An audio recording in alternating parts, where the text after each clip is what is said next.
Esta conferencia comenzará a grabarse. Buenas noches a todos. Bienvenidos a Tópicos Clínicos y Quirúrgicos en el primer nivel de atención. Siguiendo con los temas de quirúrgicos, en esta oportunidad vamos a ver el tema de manejo de patología quirúrgica en el primer nivel de atención. Este tema va a estar a cargo del doctor Adrián Jesús Navarrete Sarabia. Él es médico con especialidad en cirugía general, médico asistente del Servicio de Cirugía General del Hospital San José de Chincha. Tiene una pasantía en coloproctología en el Hospital Santa Isabel del Salvador de la Bahía en Brasil y es presidente de la Sociedad Peruana de Cirugía Endoscópica en la filial de ICA. ¿Puede comenzar, doctor? Ok. Bueno, chicos, ¿me escuchan? Sí, doctor, lo escuchamos bien. Ok, buenas tardes con todos. En primer lugar, quiero aprovechar la oportunidad para, en primer lugar, agradecer a Jesús y a todo el comité organizador de estas charlas y ponencias por darme la oportunidad el día de hoy de dirigirme a ustedes y compartir un poco de lo que hemos aprendido estos años, sobre todo en patología abdominal, y pues contribuir con su formación de alguna manera. Asimismo, aprovecho nuevamente la oportunidad para felicitarlos a toda la Asociación de Investigación y Ciencia de Estudiantes de Medicina de la Universidad San Juan Bautista por sus 2 años que acaban de cumplir y desearles muchos éxitos y que vengan muchos más años llenos de sobre todo logros, y aplaudo su iniciativa de que hace 2 años pues hayan fundado algo tan trascendental para la universidad y para su facultad sobre todo. Bueno, en esta oportunidad, eh, el tema pues me pidieron que hable un poco es sobre abdomen agudo y vamos a orientarlo sobre todo para el nivel de atención primaria, ya que es una patología muy frecuente que vamos a ver siempre en las urgencias y emergencias y que no es pues exento pues ni tanto a ningún servicio, ¿no? En todos los servicios, sin excepción, tenemos estos, sobre todo los 4 principales, tenemos esta patología siempre en discusión clínica. Hablar de abdomen agudo es hablar de muchas patologías, pero vamos a tratar de abordarlo de una manera general para identificar sobre todo en qué momento el paciente debe ser manejado y debe ser pues evaluado por un servicio de cirugía general para su resolución quirúrgica. A ver. mm,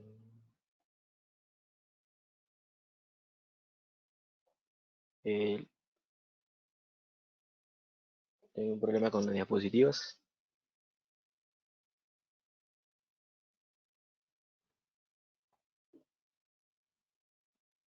Ya. ¿Logran ver las diapositivas bien? Sí, doctor, se pueden ver sus diapositivas. Ok, genial. Entonces, empecemos definiendo qué cosa es el abdomen agudo o a qué nos referimos cuando hablamos de abdomen agudo. El abdomen agudo en realidad es un síndrome, porque es un conjunto tanto de síntomas como signos, caracterizado principalmente por el dolor abdominal, ¿no? Que es el que va a ser protagonista de todo este cuadro florido, ¿no? De instalación aguda, con una duración en algunos casos mayor a 6 horas, pero menos de una semana, progresivo y potencialmente mortal dependiendo de la etiología a la que se deba, ¿no? Generalmente ocasiona alteraciones locales y también sistémicas dependiendo también de la patología. Generalmente locales cuando se trata de un abdomen agudo médico y sistémicas cuando es un problema quirúrgico. Por lo tanto va a requerir un diagnóstico oportuno y una resolución de manera inmediata según la patología que estemos evaluando, ¿no? Hablemos un poco de epidemiología. El dolor abdominal va a representar generalmente un 10%, hasta yo diría un poco más, del total de atenciones en emergencia y en urgencias. El diagnóstico específico generalmente no es posible en uno de cada 4 pacientes con dolor abdominal, pues porque entran a tallar muchas patologías de las cuales hay que hacer descarte de cada una de ellas. Cerca del 50% de los pacientes con 65 años de edad, o sea, los que están por encima de la tercera y cuarta edad, que acuden a emergencia lo van a hacer por dolor abdominal y un tercio de estos van a requerir intervención quirúrgica, siendo en ellos más, en los pacientes de la tercera y cuarta edad, la patología más frecuente, las obstrucciones intestinales, que luego posteriormente voy a mencionar. En los pacientes con inmunodepresión, sea por ejemplo VIH o enfermedad como SIDA, el tratamiento de quimioterapia con coagulopatía, la presentación clínica puede ser engañosa, al igual que también en los pacientes adultos mayores, y van a requerir un mayor estudio para llegar al diagnóstico preciso. El dolor abdominal en las mujeres va a requerir siempre de una exploración física más a fondo, debido a que los órganos pélvicos pueden estar comprometidos o pueden ser el origen y se tiene que hacer el descarte con otras patologías de abdomen superior. Ahora, hay factores de riesgo, sí, para poder desarrollar digamos, el abdomen agudo, pero en fases de gravedad. Y eso implica ser adulto mayor, ser inmunodeprimidos, gestantes, pacientes pediátricos y haber tenido cirugías previas. Todo esto va a significar que el paciente que nos llega con este tipo de antecedentes pueda desarrollar o pueda tener un progreso de la enfermedad mucho más rápido y por tal mucho más rápido el compromiso, puede ser mucho más rápido el compromiso sistémico en estos pacientes. Ahora, hay tipos de dolor abdominal. El dolor abdominal generalmente va a constar de tres tipos: el dolor visceral, somático y referido. Cuando hablamos de dolor visceral, es aquel que se origina por estímulo del peritoneo visceral, si recordarán en las clases de anatomía, es aquel peritoneo que está cubriendo los órganos internos intraabdominales. Es de característica mal localizada y puede ser percibido en el abdomen a distancia de la víscera afectada. Por ejemplo, recordando clases de anatomía, el mejor ejemplo que se adecua a este tipo de descripción y justo tenemos los tres tipos de dolores, es la apendicitis aguda, debido a que en sus tres fases de evolución, según la cronología de Murphy, va a presentar esos tres tipos de dolor. Por ejemplo, cuando la apendicitis está en un estadio inicial, vamos a poder percibir este dolor, el dolor visceral, que es justamente por irritación del peritoneo visceral que cubre el apéndice cecal y va a dar un dolor, perdón, en epigastrio y no en la fosílica derecha en un primer momento, ¿no? Luego, posteriormente en la evolución, va a migrar a mesogastrio y eh, a posteriormente, luego de 6 horas, a la fosílica derecha. El dolor somático, que vendría a ser el de la fosílica derecha en este caso, es originado por estímulo del peritoneo parietal, la raíz del mesenterio o la pared abdominal, y se va a localizar este sí en el lugar de la lesión.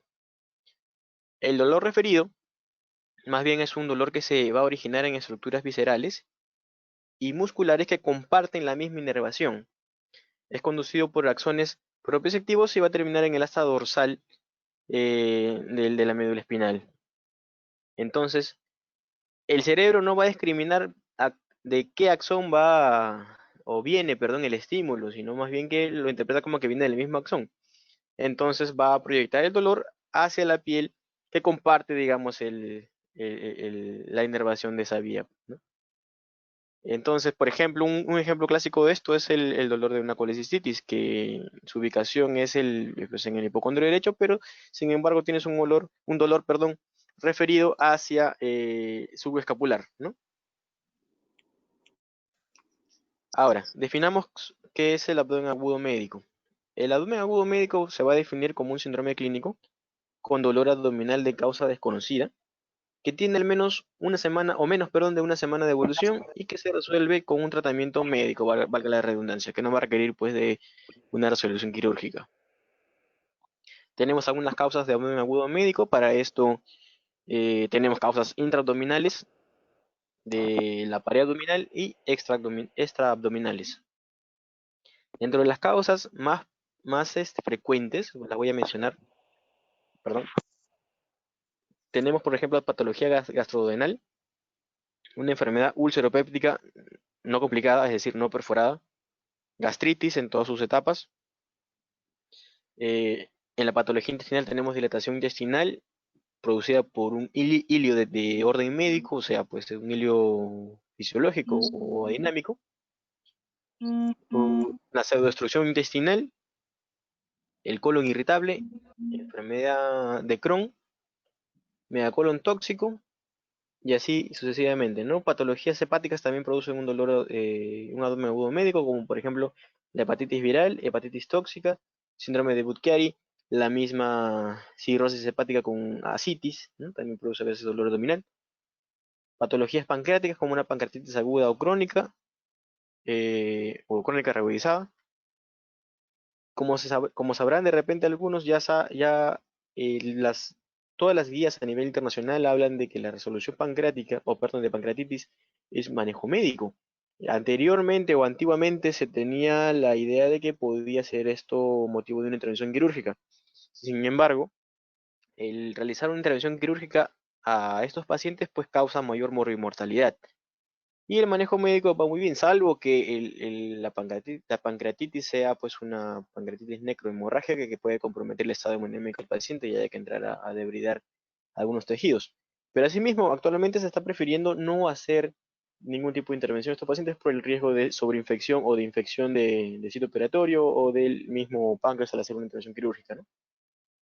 También tenemos patologías del mesenterio, como panicolitis mesentérica, que es la inflamación de la grasa del mesenterio. Si recordarán ustedes, el mesenterio es todo el tejido que está por debajo del intestino grueso y delgado, que por donde discurren tanto irrigación sanguínea arterial venosa y además drenaje linfático. Esta grasita a veces se puede inflamar por diversos motivos, de orden infeccioso a veces, y puede generar también dolor, pero que no necesita de tratamiento quirúrgico, sino tratamiento solamente médico antiinflamatorio, y en algunos casos antibiótico. La mesenteritis retráctil también es otra patología del mesenterio, o carcinomatosis mesentérica, que es pues la infiltración por émbolos de tipo neoplásico a nivel de mesenterio también. Otras afecciones de la pared abdominal, por ejemplo, hematomas, infecciones, traumatismos. Los hematomas son más frecuentes, generalmente después de hacer un esfuerzo físico. Algunos llegan con dolor por ruptura después del esfuerzo físico en la vaina de los rectos, por ejemplo. Y este dolor hace sospechar o hace confundir con un dolor de orden intraabdominal, cuando en realidad lo que duele pues es la distensión de la aponeurosis y genera pues la disyuntiva entre si es una afección de un órgano intraabdominal con la pared, ¿no? Para eso se tienen otros métodos diagnósticos para poder discernir entre cuál de estas patologías tenemos. También hay causas extraabdominales que nos pueden simular un dolor de orden abdominal. Por ejemplo, causas torácicas como una neumonía basal, en el caso de a veces de confundir una colecistitis o un dolor de vesícula o un cólico vesicular con una neumonía basal derecha, ha sucedido casos.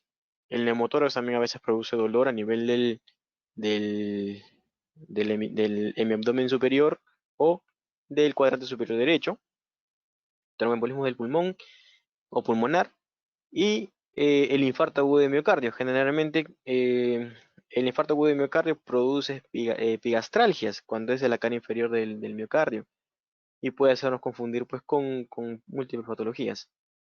Eh, También hay dolores de origen o motivos de origen de la pelvis, dilatación vesical, ovulación, ruptura de un quiste hemorrágico, etcétera.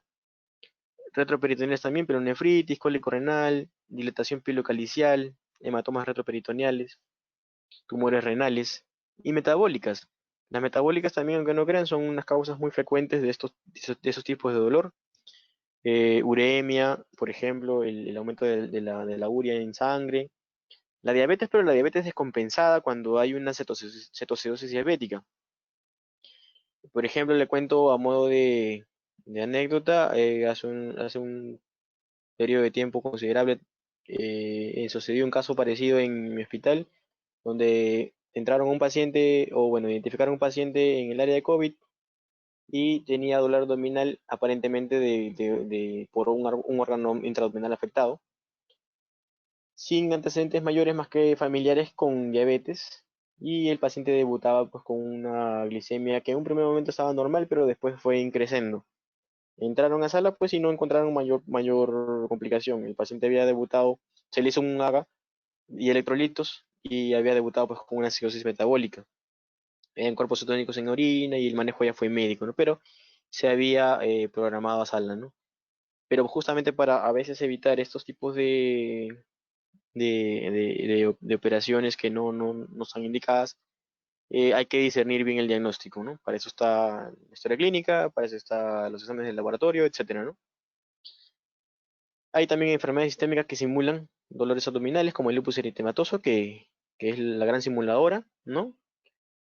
También la TBC, la tuberculosis extrapulmonar, y de causas neurogénicas como el herpes zóster, por ejemplo, o la neuropatía diabética que también van a condicionar ese tipo de irritaciones de las terminaciones nerviosas y van a simular pues dolores abdominales.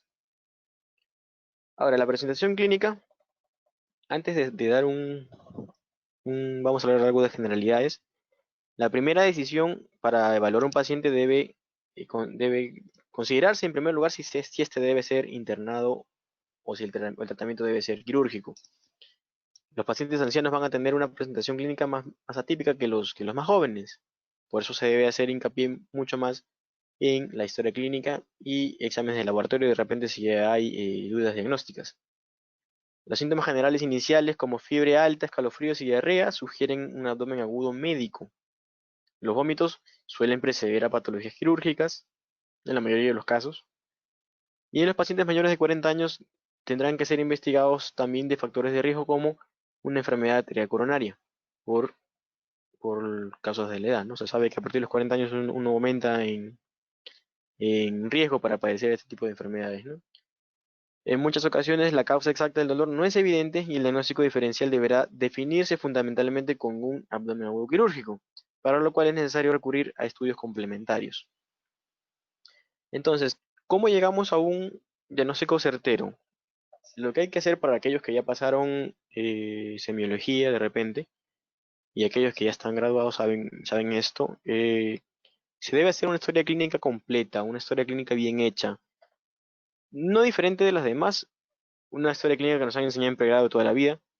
Debe investigarse después de la afiliación, debemos investigar sobre todo tiempo de enfermedad, o sea, hablando de la enfermedad actual, previamente haber indagado sobre antecedentes, por ejemplo, patológicos, antecedentes quirúrgicos, medicación diaria o habitual, eh, y el tiempo de evolución de la enfermedad, ¿no? Bueno, hablando sobre los antecedentes quirúrgicos, generalmente en pacientes que han sido operados y tienen un dolor abdominal, a veces presentan obstrucción intestinal por bridas de adherencias, lo que va a ser motivo de posiblemente, si no se resuelve médicamente, de una intervención quirúrgica. Y si hablamos de las medicaciones diarias, hay algunas medicaciones que nos pueden estar enmascarando el dolor, por ejemplo, y poder tardar nuestro tiempo de diagnóstico, ¿no?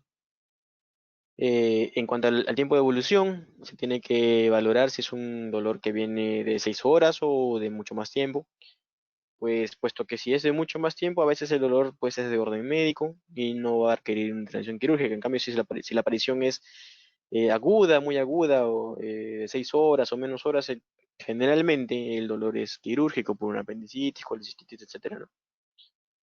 Eh, Hacer un buen interrogatorio de cómo empezaron los síntomas, una cronología muy descriptiva y hacer hincapié en el examen físico general y luego regional. No evaluar, por ejemplo, piel y mucosas, el estado de hidratación, si hay signos de hipoperfusión o no, si hay palidez de la conjuntiva, si hay ictericia a nivel de escleras, que más o menos ya nos va orientando a cuál podría ser la patología. También hablamos de que se puede hacer un buen examen físico a nivel regional, por ejemplo en tórax. El hecho de que venga el paciente con dolor abdominal no quiere decir que no le vamos a evaluar el tórax, ya que podemos estar frente a una neumonía basal y puede originar pues o simular un cuadro de dolor abdominal. Y hacer una buena descripción y un buen examen físico a nivel de abdomen, que es justamente nuestro principal motivo de consulta, ¿no? Debemos evaluar primero, aquí hay una cápita que vamos a tener en cuenta que hay que evaluar primero, a diferencia de otras regiones del cuerpo, es la inspección. Generalmente es inspección, percusión, palpación y auscultación, pero aquí vamos a cambiar el orden del examen debido a que la palpación o la percusión pueden alterar o modificar los ruidos hidroaéreos. Entonces, lo que primero se debe hacer es inspeccionar el abdomen, ver si es un abdomen distendido, globuloso, si es un abdomen excavado, si presenta circulación colateral, si hay edema, etcétera, ¿no? Eh, Luego vamos a hacer la auscultación para ver el tipo de ruidos que tenemos, si tenemos ruidos hidroaéreos aumentados o disminuidos, y el timbre de los ruidos hidroaéreos, y debido a que hay patologías como la obstrucción intestinal que van a cambiar el timbre de estos. El timbre puede ser de un tipo metálico, que nos indicaría pues una obstrucción, o de repente localizado en un cuadrante específico, de repente encontramos los ruidos aumentados ahí y con un timbre metálico, entonces son considerados ruidos de lucha, que nos pueden estar indicando el tipo de patología también, nuestro intestinal. Luego, una palpación adecuada, no hacerlo de manera brusca, hacerlo de manera amigable con el paciente, palparles el abdomen de manera confiable, sin ser muy rudos, para que la palma de la mano pueda sentir adecuadamente si hay masas presentes, si es que hay contractura muscular, y buscar signos de irritación peritoneal, como son, sobre todo de irritación peritoneal parietal, como es Murphy, el típico signo, que es el Murphy se encuentra pues en patologías como colecistitis aguda o crónica reagudizada. A veces se puede llegar a palpar la vesícula en el hipocondrio derecho, ¿no? Se siente como una pequeña masa móvil que cede a la palpación profunda, o sea que la podemos empujar, por así decirlo, buscando también el signo de McBurney, que es el signo de la apendicitis, ¿no? Que se traza pues una línea imaginaria entre la espina ilíaca anterior superior y el ombligo, y en la unión del tercio externo con los dos tercios internos. Hubiera sido genial poner una imagen, ¿no? Pero bueno, no les he colocado. Y ahí en esa intersección se puede hacer la palpación, y si hay dolor a la palpación profunda, pues estamos posiblemente en, frente a un cuadro de apendicitis aguda, ¿no? Buscar el signo del rebote, de Robson, también valorar otros signos como, por ejemplo, el psoas, ¿no? Que se hace la hiperextensión de la cadera y se busca el signo del psoas. Y otra signo que también se debe buscar, por ejemplo, para apendicitis aguda, es el signo de Dunphy. ¿Qué es el signo de Dunphy? Es hacerlo toser al paciente, buscando que aumente la presión intraabdominal, y de esta manera pues causar irritación peritoneal y decirnos dónde es que se encuentra el dolor, ¿no? Eh, Luego ver otras regiones, perdón, del cuerpo que pueden estar involucradas, como extremidades, con la presencia de repente de edemas o varices, ¿no? Que nos puede indicar que el paciente puede ser formador de, de trombos, o puede ser un paciente renal, ¿no? Por la presencia de edemas. Y también no olvidar siempre el sistema nervioso central, ¿no? El estado de conciencia, que se puede ver afectado por muchas causas, principalmente por causas metabólicas que pueden causar encefalopatías, ¿no? Ahora, el abdomen agudo quirúrgico es una afección que va a tener una presentación más o menos de 24 a 7 días, 24 horas, perdón, a 7 días, y va a requerir para su resolución una intervención quirúrgica de emergencia. Generalmente la aparición del dolor es de forma brusca, ¿no? El dolor abdominal de tipo agudo no siempre es quirúrgico, pero sin embargo deben evitarse los procedimientos que van a prolongar o dilatar nuestra solución quirúrgica. Se debe diagnosticar de manera rápida para que no haya complicaciones sistémicas en el paciente.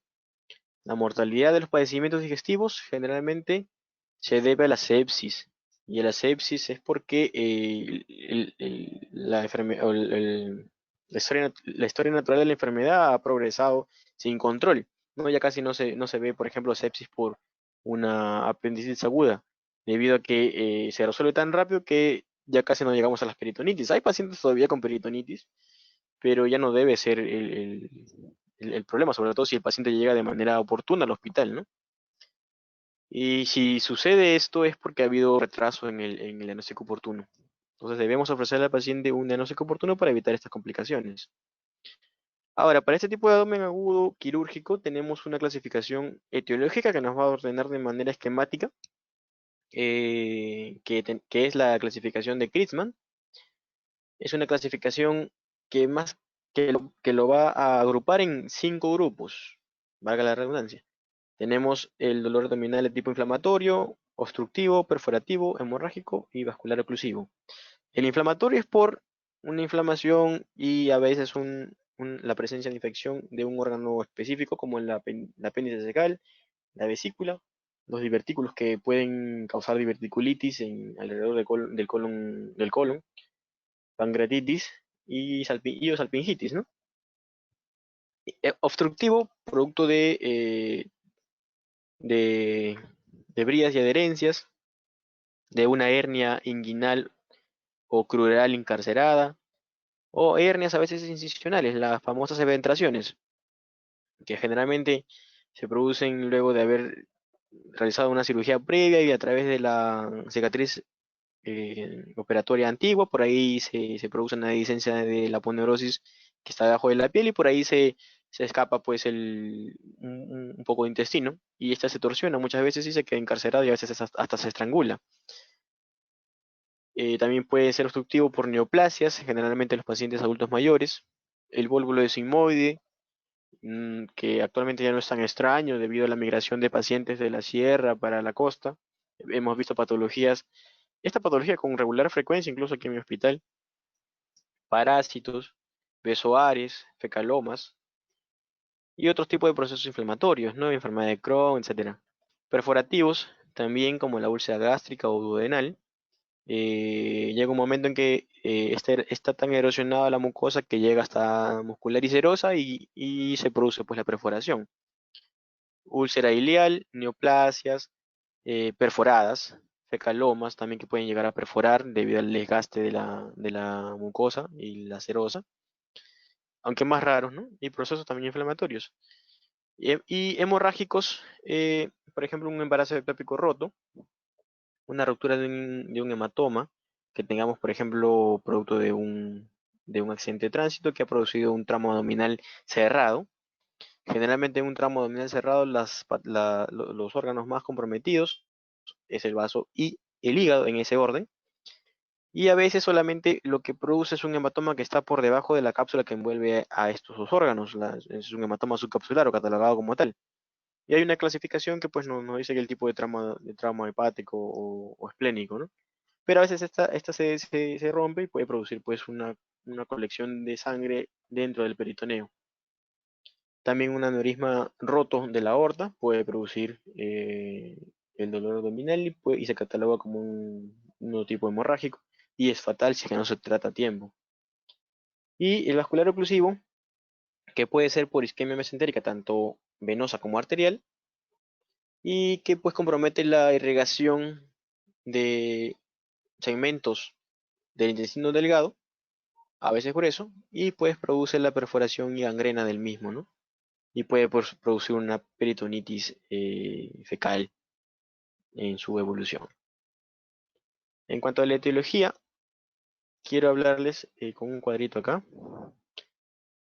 La frecuencia, por ejemplo, este ha sido sacado de un estudio de la Ciudad de México entre el año 2016 y 2017.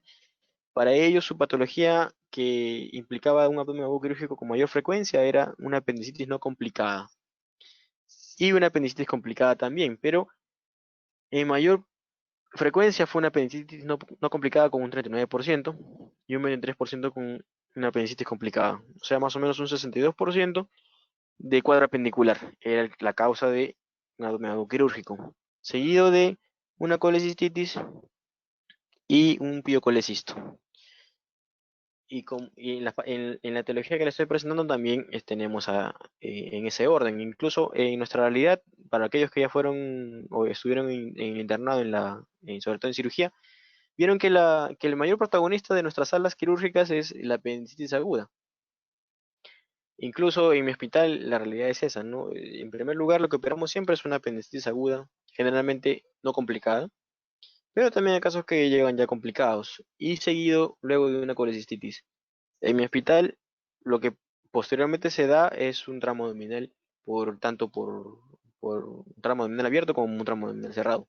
En este caso, he enumerado el embarazo ectópico roto, perforación de víscera hueca también puede ocasionar este tipo de patologías debido a que hay fuga del contenido intestinal y puede producir una irritación peritoneal. Ruptura de víscera sólida por trauma también produce un abdomen también quirúrgico debido a que hay una irritación peritoneal por la sangre que escapa y con compromiso hemodinámico del paciente. La obstrucción intestinal es otra causa que generalmente es más frecuente en pacientes adultos mayores y en pacientes sobre todo que han tenido un antecedente quirúrgico previo. Ruptura de aneurisma abdominal de la aorta abdominal y un quiste ovario apendículo torcido, que es generalmente una de las patologías que se debe descartar en pacientes mujeres que también tienen, perdón, un dolor abdominal fosílica derecha. En cuanto al cuadro clínico, ya les mencioné más o menos cómo tienen que hacerle el examen. El síntoma que nunca debe faltar pues es el dolor abdominal, las manifestaciones gastrointestinales como anorexia, náuseas, vómitos y constipación. Generalmente, anorexia y náuseas van a estar asociadas y van a orientarnos a un orden quirúrgico. En signos podemos tener signos generales como taquicardia y fiebre, que ya nos hablan de un compromiso un poco más avanzado de estas patologías. También hay locales en el abdomen como signos como la distensión abdominal por la obstrucción, por ejemplo, del intestino grueso o delgado. Hay dolor a la palpación, hay contractura y dolor a la descompresión brusca. O sea, hay signos de irritación peritoneal. Generalmente, para que ustedes puedan, y grábense esto, de identificar la diferencia entre abdomen agudo y abdomen agudo quirúrgico, o perdón, abdomen agudo médico y abdomen agudo quirúrgico, es la presencia de irritación peritoneal. Generalmente debe existir este signo para poder ser considerado de resolución inmediata, ¿no? Y en el caso de la atención primaria, pues sea para tomar la decisión adecuada de referir al paciente, debido a que en nuestra atención primaria generalmente se da pues en centros de salud o puestos de salud donde no tenemos los servicios principales y tampoco los elementos necesarios para evaluar un paciente, ¿no? Ahora, esta clasificación se las he puesto aquí porque más o menos nos va a orientar qué hacer con el paciente. Es una clasificación extraída de dos guías de México, no, perdón, estas son colombianas, de guías para el manejo del abdomen agudo en la atención primaria de salud. Ellos recomiendan o dan esta clasificación para que sus médicos tengan un solo criterio para poder referir, en este caso, sus pacientes identificados con riesgo, ¿no? En su atención primaria. Tenemos cuatro estadios, del estadio 0 al estadio 3. En el estadio 0 tenemos dos subcategorías, la categoría A y la categoría B. En la categoría A tenemos pacientes previamente sanos con dolor abdominal agudo cuyo diagnóstico clínico corresponde a una patología leve de manejo médico, como por ejemplo una infección urinaria que también produce este dolor abdominal, ¿no? Paciente previamente, y en la categoría B, paciente previamente sano con dolor abdominal agudo que no presenta otra sintomatología significativa, perdón, ni hallazgos que sugieran un proceso patológico intraabdominal. Estadio 1, tenemos una sola categoría, perdón, pacientes con dolor abdominal agudo, con hallazgos clínicos que sugieran un padecimiento intraabdominal, pero el diagnóstico no está claro en ese momento. Estos pacientes no tienen factores de riesgo y no pertenecen a un grupo denominado especiales, que más adelante lo vamos a ver, que son los que tienen hipertensión, son adultos mayores, diabetes, inmunodeprimidos, etcétera, ¿no? Que van a requerir un estudio más a fondo. Entonces, para estadios 0 y 1, de repente pueden tratarse en el centro de salud o puesto de salud. por el médico que está responsable de la atención, sin necesidad de ser referidos a un hospital de mayor complejidad para estudio o resolución. El estadio 2, más bien son pacientes con, aquí sí tenemos tres categorías, tenemos pacientes con hallazgos clínicos muy sugestivos de una patología intraabdominal aguda que requiere un procedimiento médico y o quirúrgico para resolver su problema. En la categoría B, pacientes con dolor abdominal agudo, con factores de riesgo como ser adulto mayor, de la tercera o cuarta edad, embarazo, obesos, inmunosuprimidos, con enfermedades sistémicas subyacentes o con trastornos sensoriales que los van a categorizar como especiales. Ellos van a requerir un estudio mayor o a fondo, para los que sí tenemos que enviarlos o referirlos a un hospital de mayor complejidad. Pacientes con dolor abdominal en la categoría C que requieran otros estudios diagnósticos, como por ejemplo una duda diagnóstica de una apendicitis, ¿no? Que de repente el cuadro no está claro o que la aparición ha sido no ha sido típica. Entonces requiere una ecografía, quizás una tomografía, si es que la ecografía no nos aporta mayores hallazgos. Y hay que referirlo también, pues, puesto que en nuestro primer nivel no tenemos pues los elementos necesarios. Y el estadio 3 son pacientes con dolor abdominal agudo en los cuales no hay duda del diagnóstico, ya que padecen y necesitan una hospitalización urgente debido a que tienen irritación peritoneal y van a requerir pues sí o sí un procedimiento quirúrgico para resolver su, su cuadro.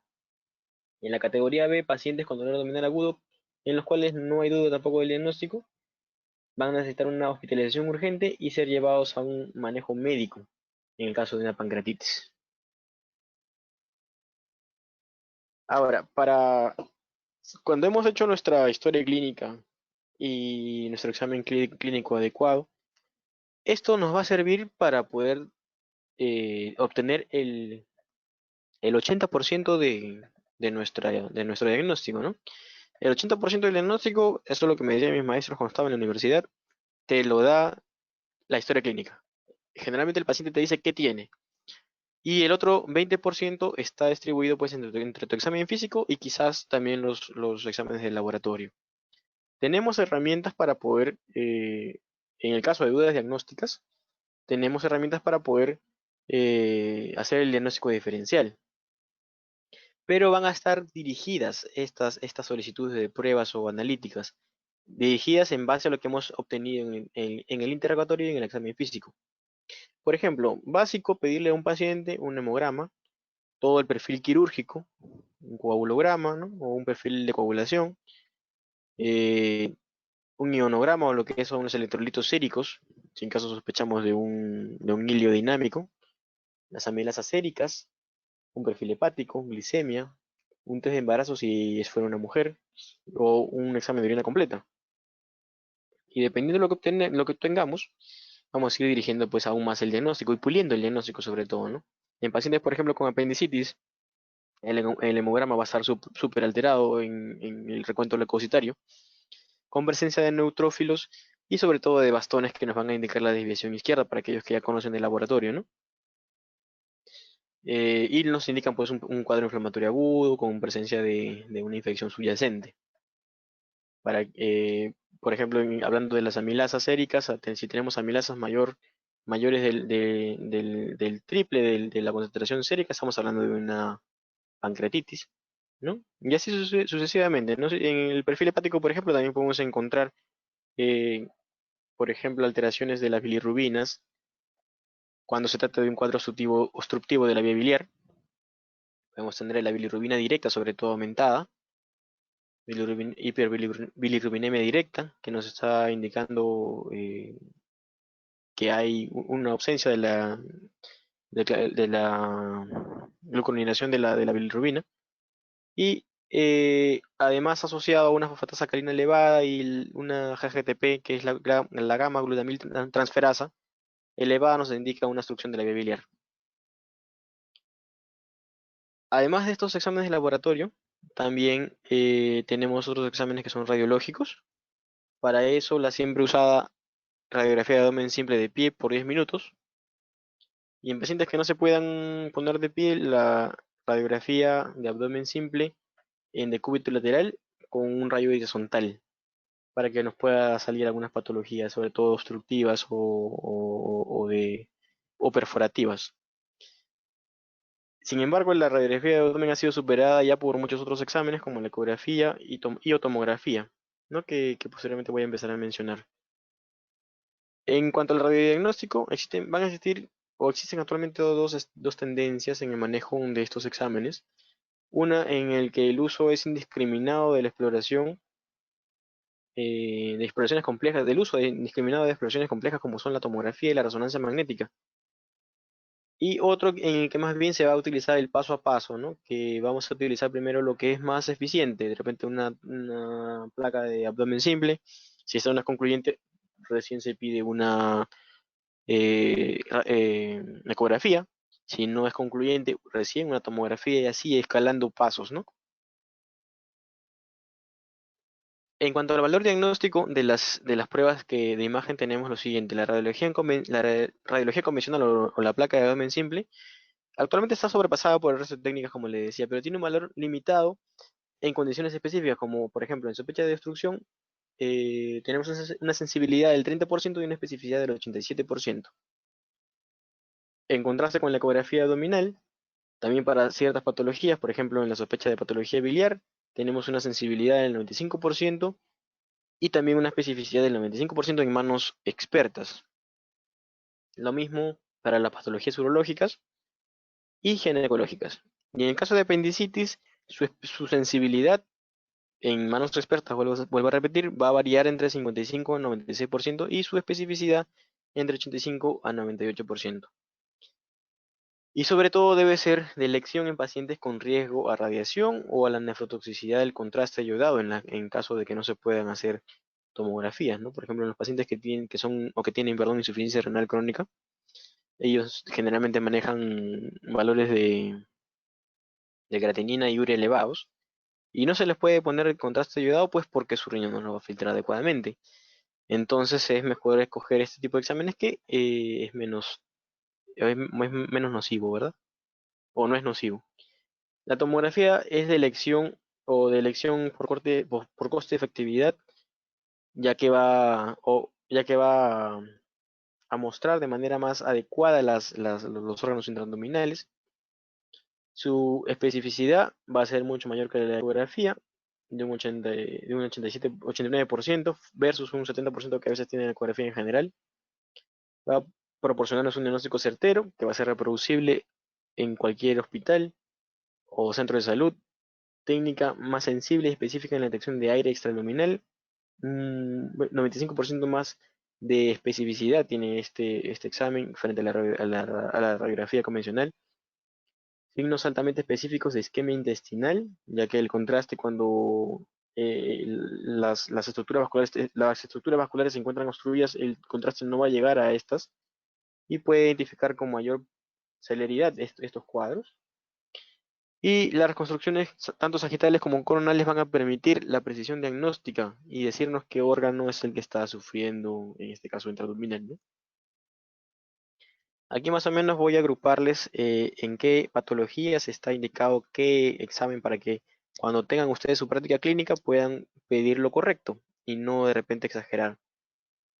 Por ejemplo, para causas de orden hemorrágico, lo que va a ser más sensible o más útil, digámoslo así, va a ser una ultrasonografía o una ecografía, que es lo mismo. Por ejemplo, para el embarazo ectópico roto o rotura de un quiste de ovario, que va a producir pues líquido dentro del abdomen, de elección, una ecografía. Para una rotura de un aneurisma, también la ecografía, que nos va a indicar la presencia de líquido por el sangrado, ¿no? Pero que no va a ser tan específico porque no podemos visualizar muchas veces la aorta. Entonces lo que se prefiere ahí es una tomografía, o sería más específica, ¿no? En cuanto a las causas del síndrome peritoneal, tenemos todas estas patologías y en el caso de un síndrome perforativo, va muy bien una placa simple de abdomen y si es que hay dudas, una tomografía abdominal. Si hay dudas en el diagnóstico, como por ejemplo una diverticulitis que no está perforada o una enfermedad de Crohn, se puede hacer un tránsito intestinal, que es una placa simple de abdomen, pero con contraste que se ingiere por vía oral. Y va de esta manera graficar todo lo que es el trayecto por donde pasa esta sustancia de contraste. nos va a graficar tanto ausencias por algo obstructivo de todo el tránsito o de repente los divertículos que son pues prolongaciones de la mucosa o del tejido de la pared intestinal, ¿no?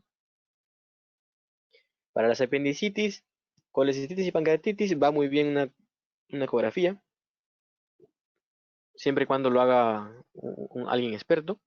Y si hay dudas en estos casos, se puede realizar una tomografía también con contraste. Para las Doctor, causas de síndrome obstructivo, ¿sí? doctor, ¿puede Hola. aprovechar su diapositiva anterior para poder decirles la palabra clave? Aún no se ha mencionado. Ah, ok. Sí, chicos, perdonen, me había olvidado. La palabra clave es apendicitis. Listo. ¿Continuamos? Sí, doctor. Ok.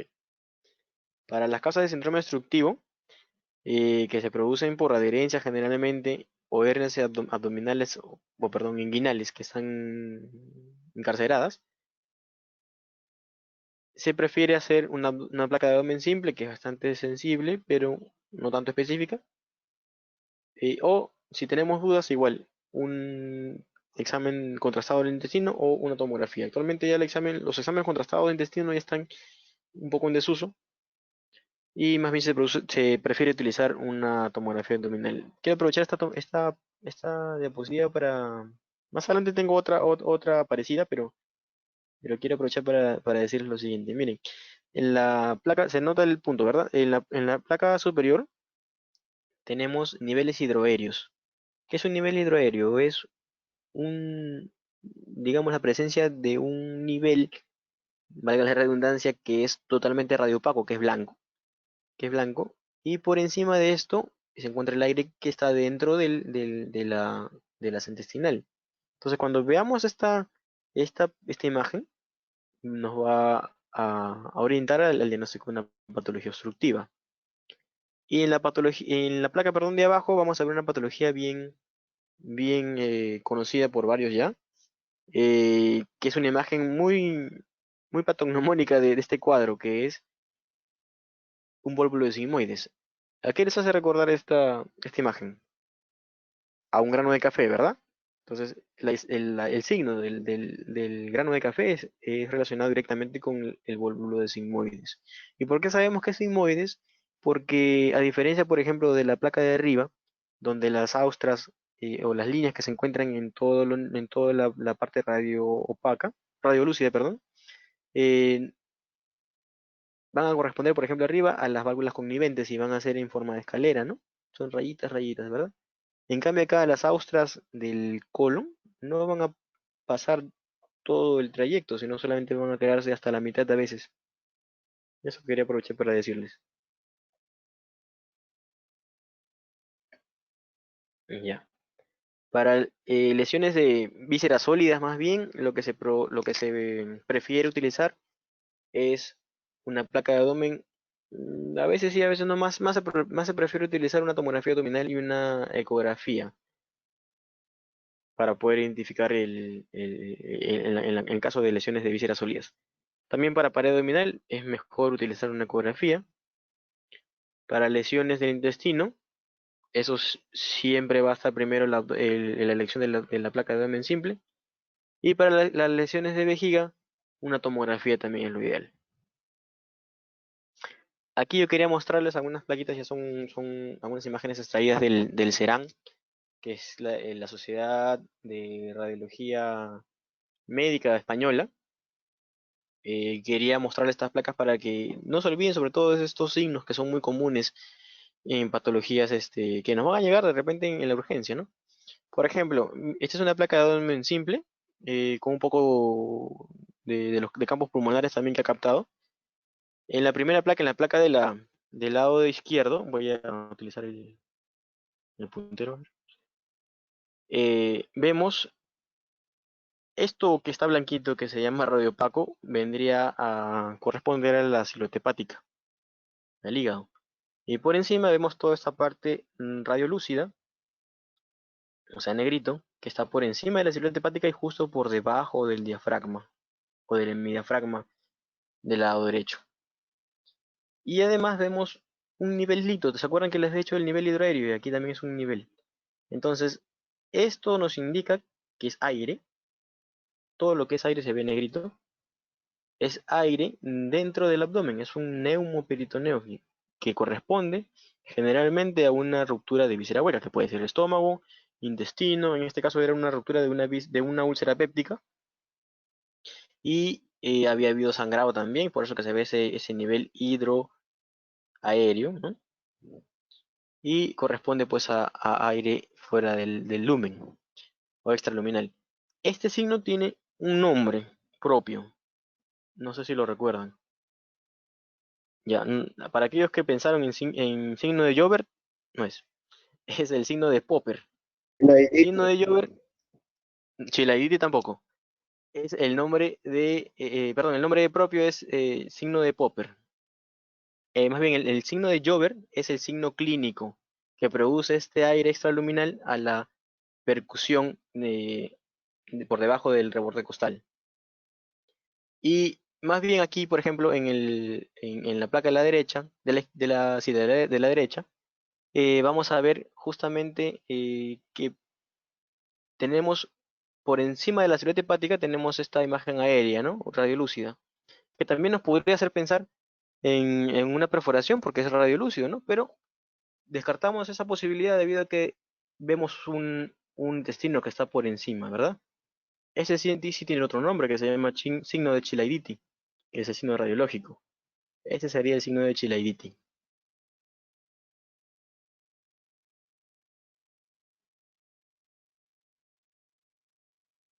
A ver. Seguimos con las imágenes. Aquí tenemos nuevamente presencia de radiolucidez por encima de la silueta hepática. Le he querido poner esto porque para que no se olviden de cómo se ve la perforación de una visera hueca.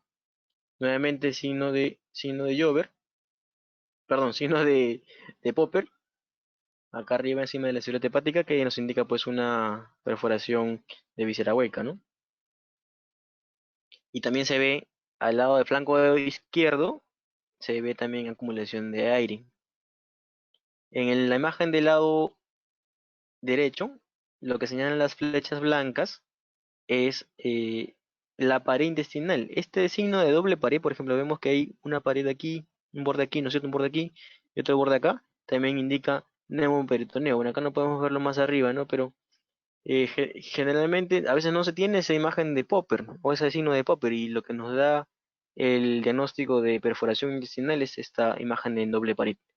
A veces también hay una imagen en alas de gaviota que es esta misma radio de lucidez en ambos lados, en ambos semidiafragmas con aire subyacente. A ver. Ya. Esta es una imagen que quería también mostrarles debido a que en el lado izquierdo tenemos una imagen normal de abdomen porque no tenemos un patrón de aire atípico, sino más bien es un aire, una localización del aire de manera difusa. No hay niveles hidroaéreos, tenemos aire distal. Siempre esto hay que tener en cuenta cuando vemos una placa, que tenemos el aire distal. Presencia de aire distal quiere decir que el aire pasa pues por todo el trayecto y no hay oclusión intestinal. Y en contraposición he puesto esta otra placa que en el lado izquierdo, me olvido siempre del puntero, en el lado izquierdo que muestra pues estas asas intestinales delgadas.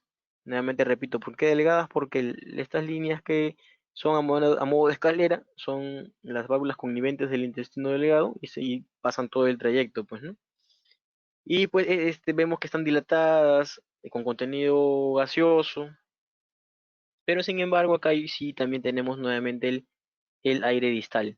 Generalmente cuando vemos esto es que la patología no es de orden quirúrgico, sino es debido a que no hay una obstrucción verdadera, sino que es una suboclusión, generalmente debido a heces, mecánica quizás puede ser, o de repente dinámica. En este caso era un paciente que tenía una constipación crónica, se le pone un enema y se resuelve espontáneamente como se ve en la placa del lado derecho.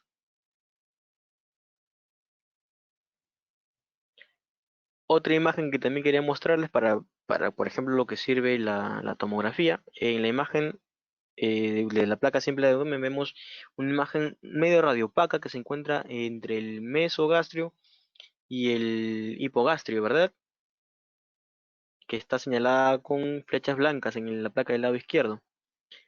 Y es un paciente que tenía obstrucción intestinal, digamos así, porque no hacía deposiciones, ya 3 semanas. Y lo que había tenido era un globo vesical que se ve aquí en la tomografía en el lado derecho. Eso es el globo, esta es la vejiga que está totalmente llena de orina y que hacía efecto de masa comprimiendo tanto el sigma como el recto, o el sigmoides como el recto, ¿no? De esa manera estaba obstruyéndolo al paciente y no podía pues defecar. Se le coloca una sonda vesical y se resuelve el caso, ¿no?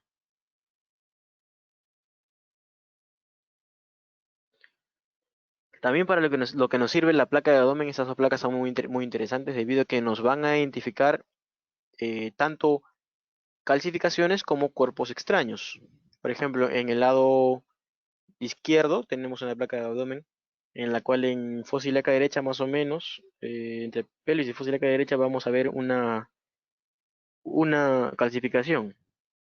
En este caso vendría a ser un cálculo renoureteral que se encuentra justo llegando a donde desemboca el uréter, cerca al trígono. Y tenemos esa disposición de cálculo que, pues, que producía algo de dilatación también a nivel de pelvis renal. También se ve muy parecido a una imagen cuando se encuentra un apéndico-lito, generalmente un poquito más arriba, que nos indica pues la presencia de este en una apendicitis aguda, ¿no? También nos sirve también la placa de abdomen para identificar cuerpos extraños. Esto que vemos en la placa del lado derecho es la dentadura móvil, ¿no? Del paciente en la que se puede extraer y dice que fue ingerida de manera accidental. Y pues por eso se le hizo una placa de abdomen para ver dónde se encontraba, debido a que la disposición y de la estructura de esta puede causar una obstrucción intestinal. Aún acá todavía se encuentra en intestino delgado y aparentemente está siguiendo su trayecto. Y hay aire distal, así que no hay complicaciones aparentemente hasta el momento, ¿no? Pero puede que en alguna de las válvulas naturales del tubo digestivo se pueda quedar atascada, digamos, ¿no? Y pueda producir una obstrucción. Aquí una tomografía, un paciente de la quinta década con un nivel hidroaéreo importante, una tomografía abdominal. Tenemos un paciente que llega con dolor abdominal, distendido, con antecedente de ser nefrópata, por eso vemos el hígado pequeño, medio nodular en su superficie. Y llega luego justo de hacerle un procedimiento que es una colonoscopía, que es la introducción pues de un tubo rígido, a veces flexible, por el colon y que bueno, debido a que sus tejidos son un poco débiles, por así decirlo, fue pues demasiado brusco y se produce una perforación. El aire escapa del colon y se produce pues un neumoperitoneo. Y el por qué tenemos esta otra imagen que es o perdón, en este caso sería hipointensa, o perdón, hipodensa, el término correcto es hipodenso para la tomografía, es porque eso es la citis que el paciente tenía como antecedente por ser hepatópata, ¿no? Y lo que vemos aquí es la presunta perforación colónica, ¿no? Que fue la que originó todo este cuadro. Aquí otra imagen, aquí vemos la típica imagen de grano de café. Bueno, una semi-imagen, ¿no? Porque todavía esto le falta una rotación más de repente. También pensando en un volvulo de sigmoide que está, digamos, en evolución. Y con la presencia de una sonda rectal, ¿no? La sonda rectal, para aquellos que ya han rotado por cirugía o medicina, nos sirve para la descompresión mecánica de estos volúmenes de sigmoides. Se le hizo la descompresión y se resolvió el cuadro. Ese es un control a las 6 horas de haber realizado el procedimiento. En aquellos casos que no es posible hacer la descompresión con este tipo de sondas o endoscópicas, o sea, con un colonoscopio flexible, está indicado pues la cirugía, ¿no?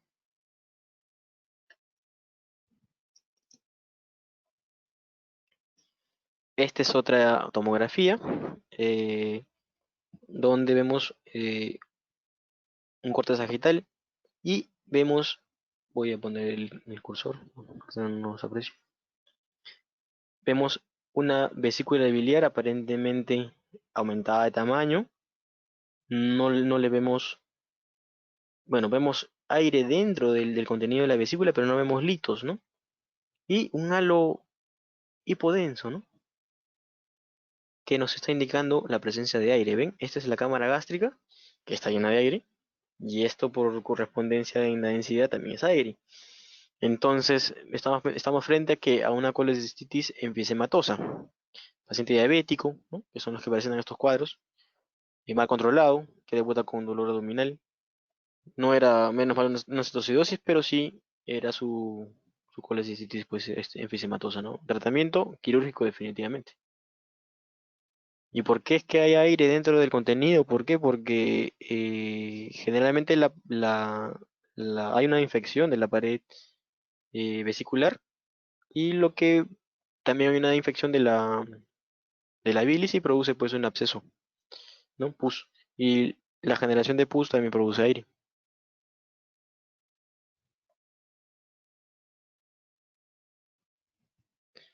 Aquí ya estamos viendo ecografías. Esto es una ecografía de abdomen superior. Vemos la silueta hepática. Esto vendría a ser la silueta hepática.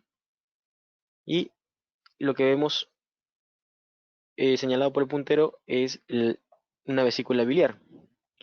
Y una imagen hiperrefringente que da una imagen más oscura, que es la sombra acústica, producida por todo esto que vendrían a ser los cálculos. La pared de esta vesícula que vendría a ser, bueno, no sé si lo notan bien, como un alito alrededor más clarito. Esa es la pared de la vesícula, no se ve tan clara, no se ve tan, perdón, gruesa, y como por ejemplo en el lado derecho, entonces vendría a ser solamente catalogado como una litiasis vesicular, debido a que las medidas aparentemente de la pared vesicular se encuentran normales. Hay criterios también para considerar en qué momento esto se considera agudo, ¿no? Y para eso deben leer los criterios de Tokio.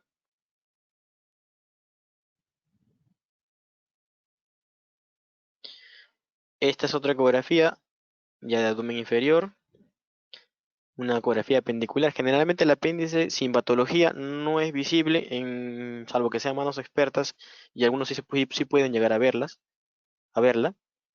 Por ejemplo, en la imagen superior tenemos una imagen, un corte sagital, donde se ve toda la extensión al apéndice y se puede apreciar claramente que hay un engrosamiento de la pared del apéndice y se encuentra peristáltica.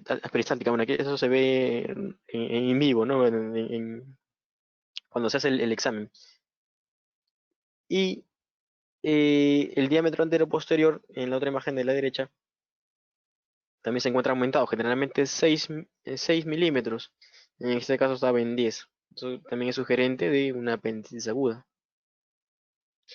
Y en el caso de la imagen de abajo, lo que vemos dentro del apéndice es un apendicolito, que es la causa etiológica de esta apendicitis, ¿no?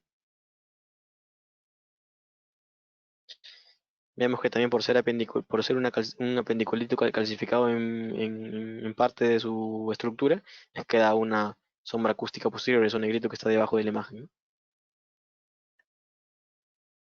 Aquí otra tomografía, donde podemos ver una abdominal de corte sagital a nivel de páncreas.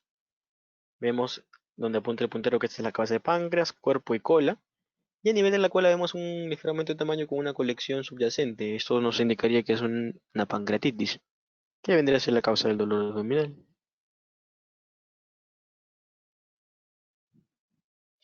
Bueno, vamos a hacer un resumen de todo lo que hemos dicho hasta el momento. Generalmente el diagnóstico diferencial se va a hacer pensando en varias patologías, ¿no? Pero no se dicen al azar, sino que se dicen o se piensan en según lo que hemos encontrado en el interrogatorio y en el examen clínico, sobre todo en el examen físico. Y es aquí donde queremos hacer la discusión. Si tenemos dolor ubicado o según su localización, vamos a pensar en ciertos órganos afectados. Por ejemplo, si es en el cuadrante superior, tenemos todas estas patologías. eh, en el cuadrante superior derecho. Colecitis aguda, úlcera duodenal perforada, pancreatitis aguda, hepatitis aguda, neumonía con reacción pleural, o una neumonía basal derecha, y un absceso hepático. En este orden de frecuencia. En este cuadrante superior derecho también podemos incluir el apendicitis. Y ustedes dirán, no, pero está loco, ¿no? Que habla de apendicitis si es más abajo. No, lo que pasa es que a veces el apéndice secal se puede encontrar un poco más arriba, debido a que el ciego es muy corto, o el colon ascendente es muy corto, y el ciego está más pegado al ángulo hepático. O en el caso de malrotación intestinal. Si es central, vemos que puede ser obstrucción intestinal, también apendicitis en estadios tempranos, pancreatitis, trombosis mesentérica, aneurisma aórtico en proceso de disección o de rotura.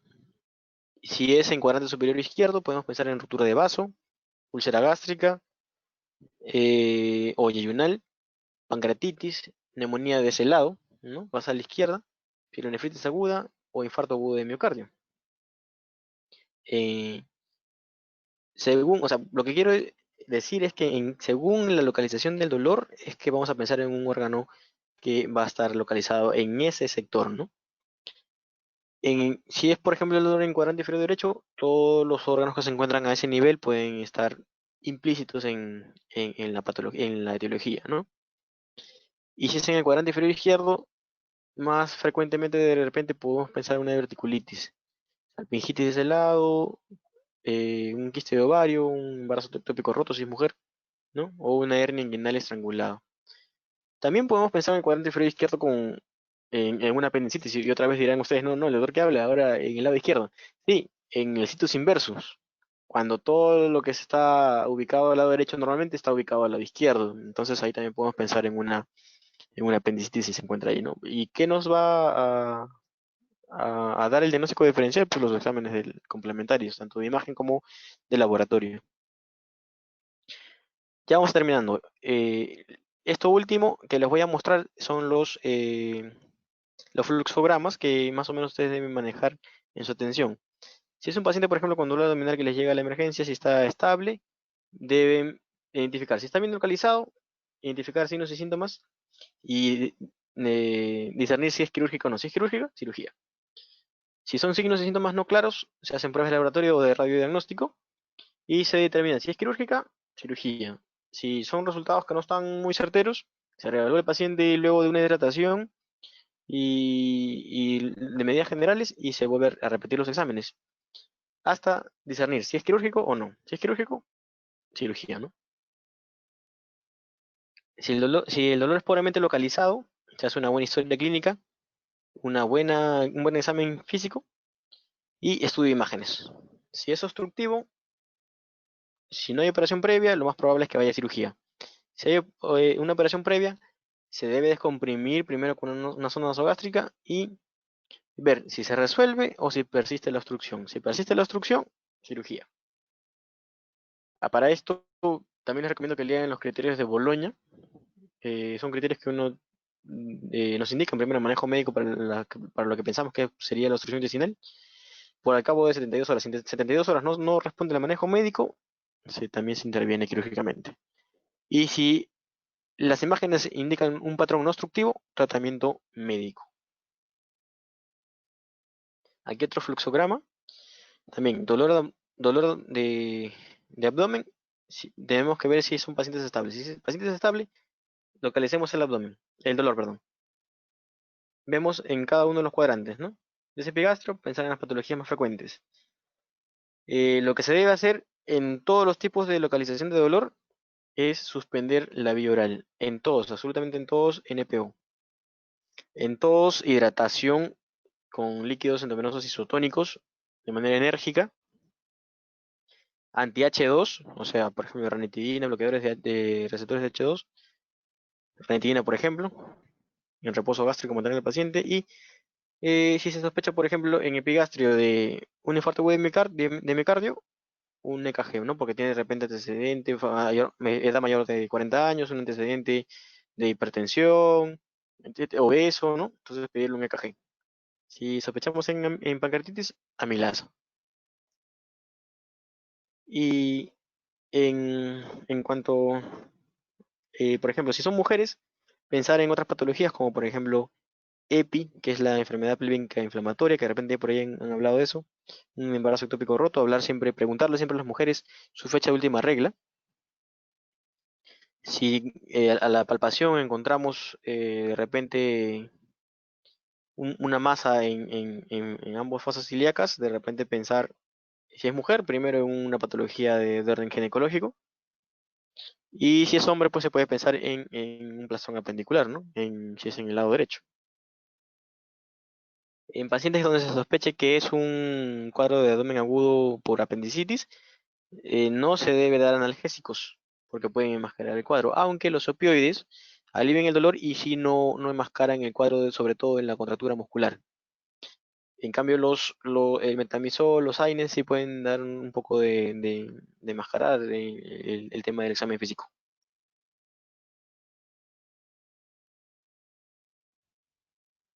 Ahora quería decirles un poquito de generalidades para algunas etapas de la vida, por ejemplo, el abdomen agudo en el niño y en el adulto mayor. En el niño es tal cual en el adulto, es difícil definir por qué, porque es un cuadro sindrómico de origen múltiple y la clínica en este caso es más variada que en el adulto. El síntoma principal es el dolor abdominal, que también es instalación aguda, siendo además un motivo de consulta muy frecuente en pediatría. Y el dolor abdominal agudo también precisa de diagnóstico precoz, porque en los niños las complicaciones, sobre todo de sepsis, son muy rápidas. Este es un cuadrito que de repente por ahí si les comparten las diapositivas, sería bueno que lo tengan, debido a que eso también lo van a tener en su práctica diaria cuando sean médicos. Según el grupo etario, van a tener que va a ser generalmente el dolor por estas patologías. Generalmente en recién nacido, vamos a tener que puede ser por una infección urinaria, sepsis, gastroenteritis, y eso es más frecuente. Y las causas infrecuentes, de repente una atresia yayunal, ilio meconial, o malformaciones intestinales en general.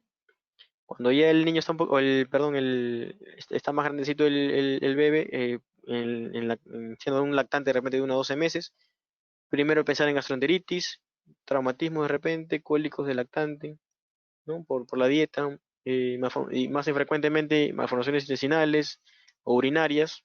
Ven que todavía a estas alturas todavía no se piensa mucho en apendicitis, ¿verdad? Puede ser, pero es un caso mucho más alejado. Recién en la etapa preescolar, de 2 a 4 años, es que se empieza a considerar la apendicitis. Y incluso se toma como una causa infrecuente todavía. Pues puede ser siempre primero una gastroenteritis, ¿no? O una infección urinaria, que es lo más común en niños. Y en etapa de escolares ya se tiene, de 4 a 12 a 11 años, ya se tiene la apendicitis como una causa frecuente. Y más alejado, una colecitis aguda. Y en adolescentes ya tenemos aquí la apendicitis como más frecuente, una enterocolitis, ya incluso rotura de folículo de Graf, ¿no? En ovulación, la misma menstruación, ya propia de esa edad, ¿no? Que empiezan las niñas a presentar pues los cambios hormonales.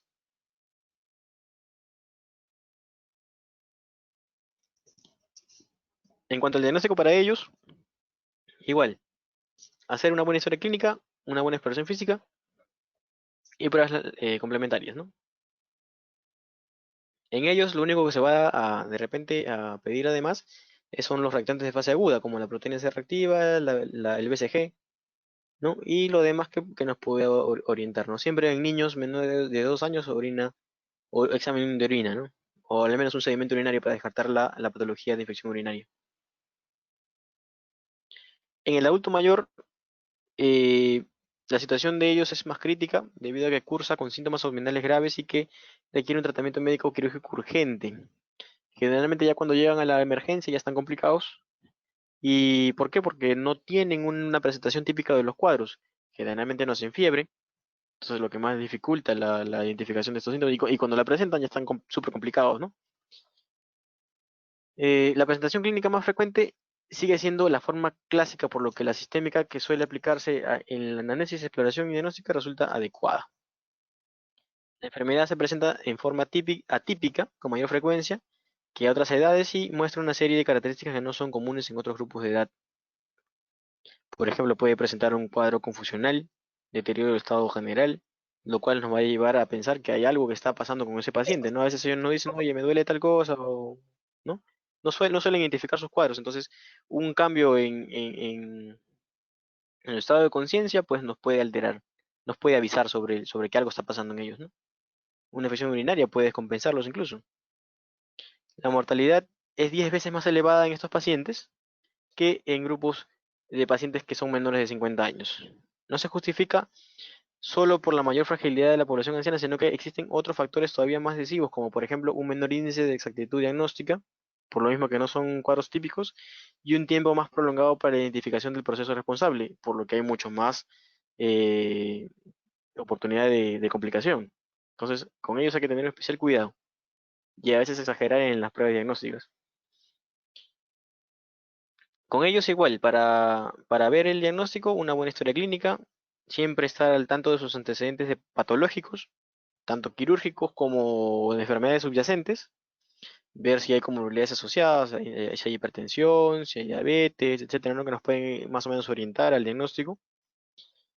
Eh, si hay un uso adecuado o si no hay control en el uso de AINES que nos pueden de repente orientar hacia el debut con una úlcera péptica o de repente nos pueden enmascarar el cuadro, ¿no? Los síntomas pueden ser también más tardíos o inespecíficos con los pacientes más jóvenes, por lo mismo que ellos ya no especifican mucho el dolor y tampoco presentan fiebre adecuadamente, ¿no? Ya que su respuesta inflamatoria es más tardía. Los síntomas típicos de dolor abdominal no van a presentarse con tanta frecuencia como en los pacientes jóvenes. En ellos se hace más tardíamente, como los venía diciendo. Y siempre tener en cuenta las manifestaciones generales inespecíficas, como el deterioro general, las caídas, el deterioro de estado general, etcétera, ¿no?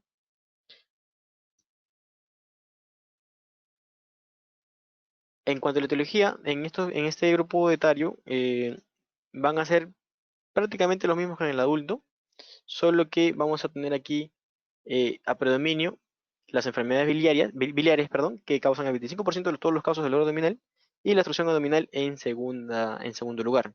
La apendicitis, diverticulitis queda un poco más alejado. Y también considerar a este grupo etario que posiblemente pueda presentar un cuadro obstructivo por una causa maligna, un tumor de colon, ¿no? También en el anciano es muy frecuente encontrar patologías de orden vascular, por ejemplo, una trombosis mesentérica o una trombosis arterial, ¿no? ¿Por qué? Por lo mismo que ella tiene patologías asociadas como la hipertensión que produce pues coagulitos por la turbulencia en el corazón, ¿no? Y los dispara y produce pues la obstrucción de esta vascularidad a nivel mesentérico. Entonces, como conclusiones, espero no haberlos cansado mucho.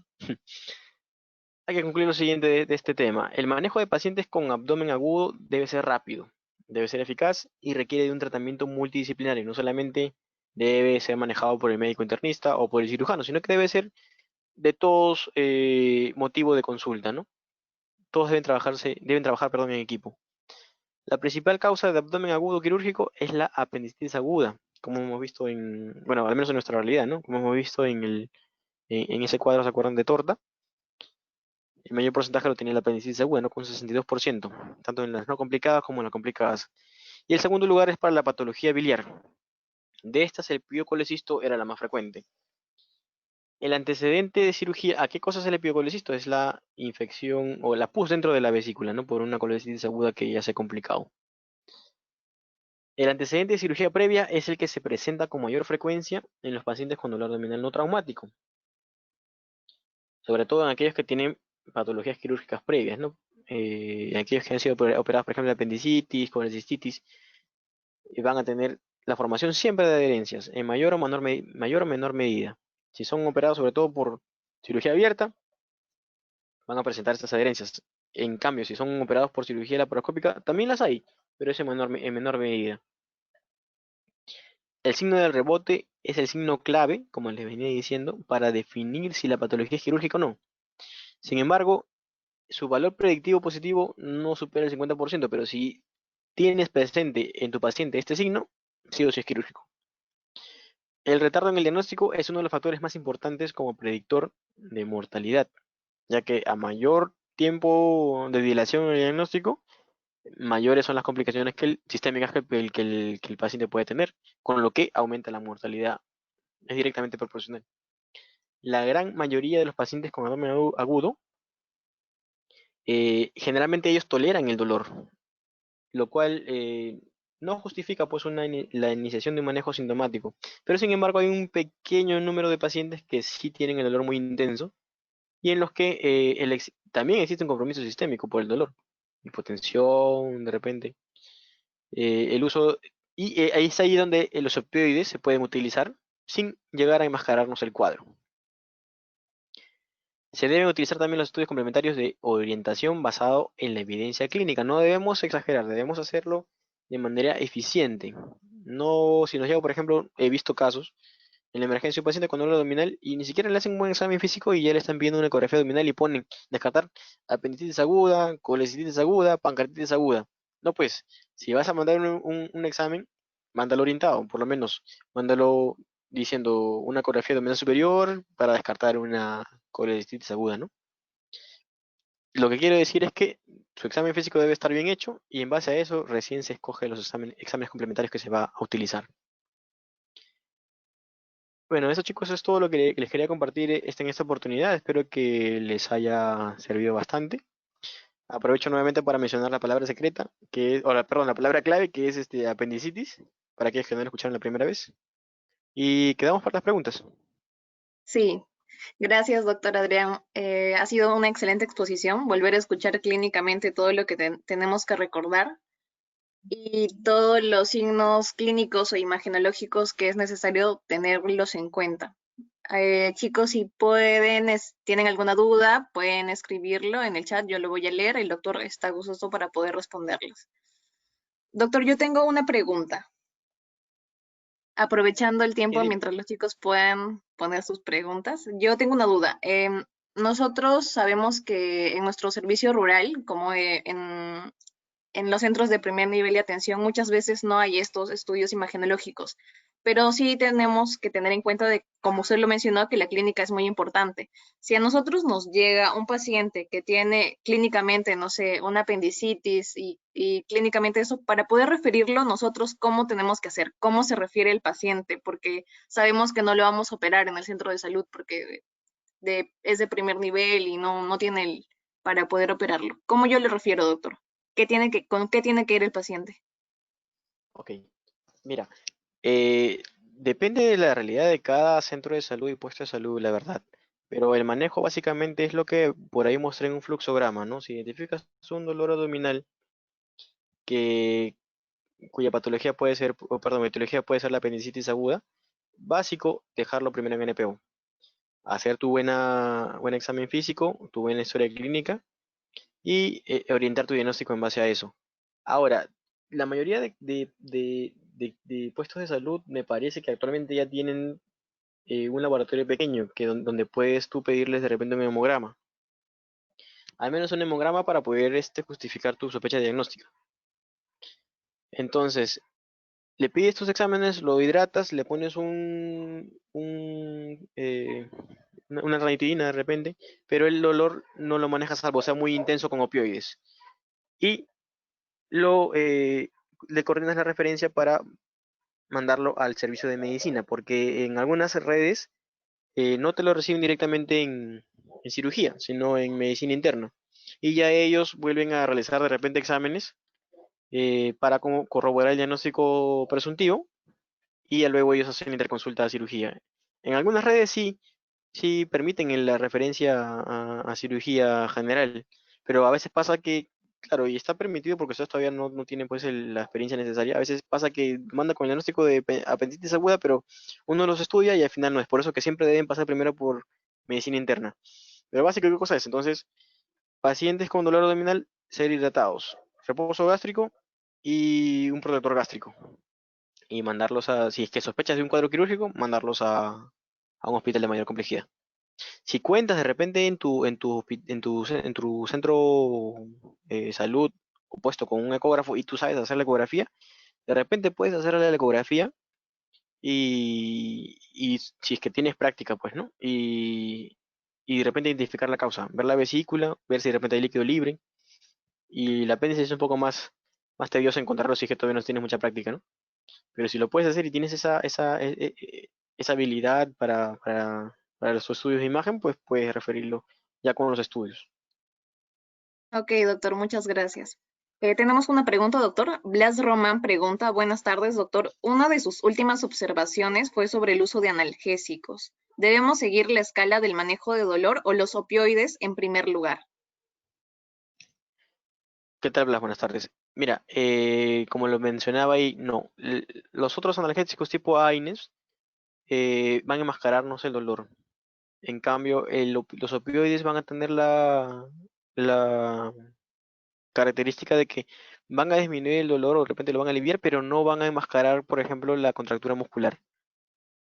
Y con eso, nosotros los cirujanos, por ejemplo, a pesar de que no han aplicado algún tipo de opioide, podemos identificar claramente si hay irritación peritoneal o no. Ok, doctor, gracias. Eso- Chicos, ¿hay alguna otra pregunta? Le están mandando saludos desde Honduras, doctor. Como le dije, Gracias. tenemos chicos que están en el curso de otros países. Todos están agradeciendo su exposición. Vamos a dar un momento de preguntas más, sino para que podamos despedir esto. Desde México también. Blas, gracias.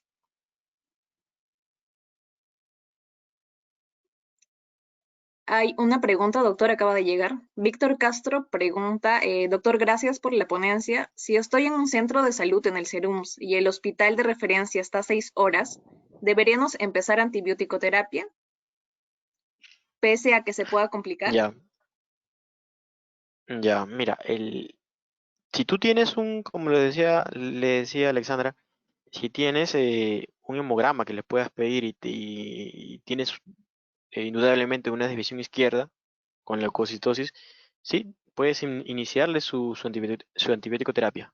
Porque eso, digamos que puede reducir el porcentaje de complicaciones, por ejemplo, en una apendicitis, ¿no? Ahora, si no tienes un hemograma, yo no te recomendaría que lo hagas, salvo que tengas signos de alarma como por ejemplo fiebre, reacción peritoneal, pero una verdadera reacción peritoneal, ahí sí podría estar justificado. Pero siempre, a nosotros actualmente pues manejamos una medicina basada en evidencia, siempre todas tus decisiones médicas deben estar justificadas, ¿no? Con un examen analítico que te lo respalde. Gracias, doctor. ¿Hay otra pregunta más, chicos? Creo perdón que te interrumpa Alexandra, creo que ahí no lo mencioné, sí. Por ejemplo, en las sospechas y sobre todo te estarás preguntando, la última pregunta se estará preguntando, ¿qué antibiótico le inicio? Cuando estés en el serum no te va a faltar una ceftriaxona. Puede ser, por ejemplo, en guías españolas, en sospechas de abdomen agudo quirúrgico, inician con amoxiclavulánico, vía oral, ¿ah? Pero en caso de no tener, puedes utilizar una cefalosporina de primera generación o la ceftriaxona, ¿no? Que en todo lugar tienes una ceftriaxona al menos. Y eso puede marcar la diferencia de repente en la evolución de la enfermedad, que impida pues que se complique prontamente, ¿no? Gracias, doctor, por el consejo y por la acotación. Creo que ya no hay preguntas, doctor. Vamos a dar por terminado. Para eso quiero agradecerle de parte de todo el comité organizador del curso de tópicos clínicos y quirúrgicos por haber aceptado la invitación para poder hacer hoy esta exposición. Realmente muchas gracias por eso y quería saber si usted tiene algunas palabras para poder despedir este día de charla. Sí, claro, Alexandra. Bueno, nuevamente reiterarles sé que las disculpas del caso, sé que esta posición estaba programada para el día 21, pero tuve unos problemas técnicos ya superados, felizmente. Igualmente, muy agradecido con ustedes por la invitación. Siempre estaré llano para que ustedes puedan invitarme a cualquier evento que tengan.